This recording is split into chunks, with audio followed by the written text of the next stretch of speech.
Fala pessoal, beleza? Meu nome é Eduardo e hoje eu vou resolver a questão 15 do ENAD de 2005 de computação. Bom, a gente tem aqui essa questão 15, que é basicamente uma questão de interpretação de texto técnico. Ou seja, ele vai descrever um algoritmo para a gente, com base nisso, tem que calcular de cabeça a complexidade desse algoritmo, beleza? Então, ele vai descrever ali os passos do algoritmo e, com base nisso, a gente pode ter uma visão do que está acontecendo e calcular qual que é a complexidade desse algoritmo. Então, primeiro eu vou dar uma lida no enunciado e depois eu vou procurar os pontos-chave que a gente tem nesse enunciado, porque o enunciado mesmo vai dizer para a gente o que está acontecendo, né? Então, parece difícil essa questão de calcular de cabeça ali a complexidade e tudo mais, mas o enunciado ele vai entregar tudo que a gente precisa para fazer esse cálculo, beleza? Então, vamos lá. Considere o algoritmo que implementa o seguinte processo. Uma coleção desordenada de elementos é dividida em duas metades e cada metade é utilizada como argumento para a reaplicação recursiva do procedimento. Os resultados das duas reaplicações são, então, combinados pela intercalação dos elementos de ambas, resultando em uma coleção ordenada. Qual é a complexidade desse algoritmo? E aí aqui a gente tem, obviamente, as alternativas com opções de complexidades. Beleza? Então vamos lá. Vamos agora buscar onde está os pontos mais importantes no enunciado para a gente conseguir entender o que está acontecendo. Aqui, a partir, né, do processo, a gente vai ver que a gente começa com uma coleção desordenada. Isso é importante para a gente precisa entender como que o vetor chega para a gente. E aí, a gente pega esse vetor, né, a coleção ali pode ser chamada de vetor, e ela é dividida em duas metades. Isso, né, também é importante. E aí, cada metade é utilizada como argumento para reaplicação recursiva. Isso daqui é o que a gente precisa desse primeiro trecho. Ou seja, o que está dizendo aqui para a gente? A gente começa com um vetor desordenado, pega ele e divide em duas metades, e aí a gente faz isso até chegar em um. Ou seja, a gente vai dividir esse primeiro vetor por 2 e aí a gente vai ter um vetor menor. A gente vai pegar esse vetor, dividir por 2 de novo, e vai ter um vetor menor. E aí a gente vai fazer isso infinitas vezes até chegar no um. Infinitas não, né? Inúmeras vezes até chegar no um. Beleza? Então, por exemplo, se a gente tem um vetor de 8 posições, a gente vai dividir por 2 vai ter um de 4 aí depois a gente divide por 2 vai ter um de 2 vai dividir por 2 vai ter um elemento. Beleza? Ok. Vamos agora para a segunda parte do enunciado. Os resultados das duas replicações são, então, combinados pela intercalação dos elementos de ambas. O que é essa intercalação? Muito importante.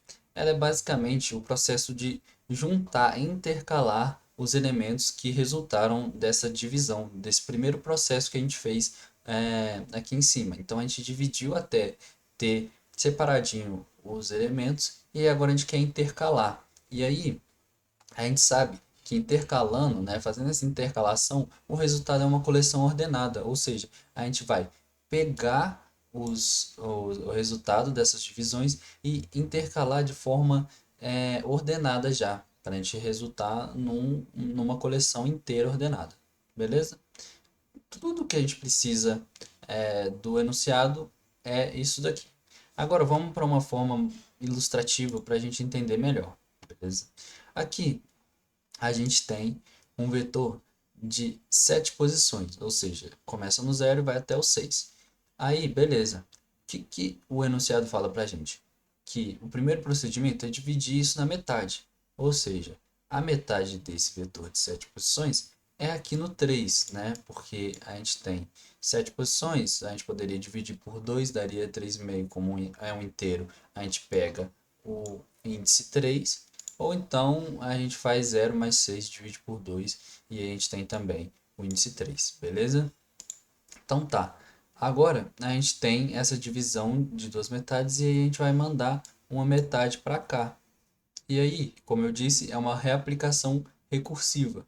Então, agora com essa metade eu vou dividir de novo na metade e aí vou ter duas outras metades e aí eu vou dividir na metade de novo, e aí sobrou um elemento de cada. E era isso que a gente estava lendo lá no enunciado. E aí aqui com essa outra metade que sobrou, a gente vai fazer o mesmo processo. Vai dividir aqui, vai sobrar aqui o 10 sozinho e o 9,82. E aí sobrou aqui cada um deles, beleza? E o outro passo, né, que a gente viu é a intercalação. Então, a partir daqui que a gente tem um, a gente começa a intercalar. Então, a gente vai juntar esse com esse e vai ter aqui 27 e 38, porque lembra que ele intercala de forma ordenada já. Então, aqui a gente tem 3,43, aí já ordena aqui, e aí a gente junta esse com esse. Tem aqui 3, 27, 38, 43, e do outro lado a gente tem aqui a intercalação também, até resultar nesse vetor todo ordenado, beleza? Então, basicamente, visualmente é isso que a gente tem aqui, entendeu? E o que que a gente pode tirar disso agora para fazer o cálculo da complexidade? A gente pode ver que aqui a gente tem dois procedimentos, obviamente, que é o de divisão e o de intercalação. Então, a gente tem a altura da árvore e a gente tem o trabalho de juntar, né, os elementos, que ele passa por n elementos e junta eles. Então, a gente tem que se perguntar o que? A partir disso que a gente tem altura e trabalho. A altura vai ser se eu tenho um total de n elementos dividido por 2 várias vezes, quantas vezes, quantos níveis eu tenho até chegar no um, entendeu? Então a gente vai calcular aqui quantas vezes eu consigo dividir esse total n, que é esse aqui, por 2, né, várias vezes até chegar no um. Isso, gente, é a definição de logaritmo. Então a gente tem o primeiro tipo de processamento aqui, é log de n, ou seja, a gente precisa saber quantos passos até chegar em um para a gente conseguir depois intercalar. E aí, a altura, então, a gente tem que é um processamento de log de n, e depois a gente tem o outro processamento que é justamente o n. Então a gente precisa percorrer os vetores para tanto, né, dividir quanto intercalar. Então a gente tem que um custo n, porque como é uma busca linear, né, um processo linear aqui, o trabalho, né, que é a largura, a gente vai passar n vezes pelo n total de elementos. Então, aqui nesse caso o total é 7, então seria 7, mas se fosse 1 milhão, seria 1 milhão. Então é sempre n, esse custo de largura linear. Então a gente tem n.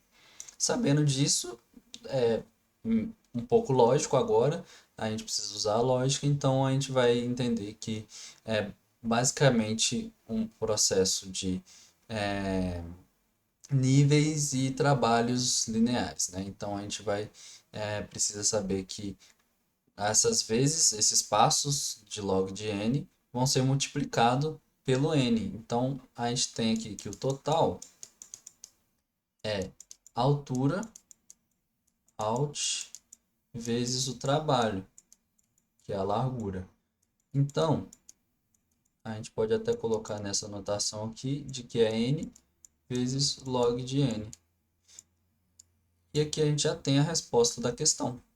Então, a gente pode voltar aqui e a gente já achou ela aqui, ó. A letra E, O, n vezes log de n, beleza? Aí a gente pode, talvez, para confirmar, eliminar algumas alternativas aqui. E, por exemplo, essa primeira aqui, a gente sabe que é mais lento, porque esse daqui seria como se fosse um bubble sort. E aí a gente tem também outros que são mais custosos, por exemplo, esse daqui é mais rápido, mas ele é muito mais custoso, então ele poderia travar com um vetor menor. Mas como a gente já fez o cálculo, eu acho que dispensa realmente essa questão da eliminação. A gente conseguiu chegar exatamente no cálculo que a gente queria. Então, é isso. Essa foi a resolução. Espero que tenham entendido e espero ter ajudado. E é isso. Obrigado.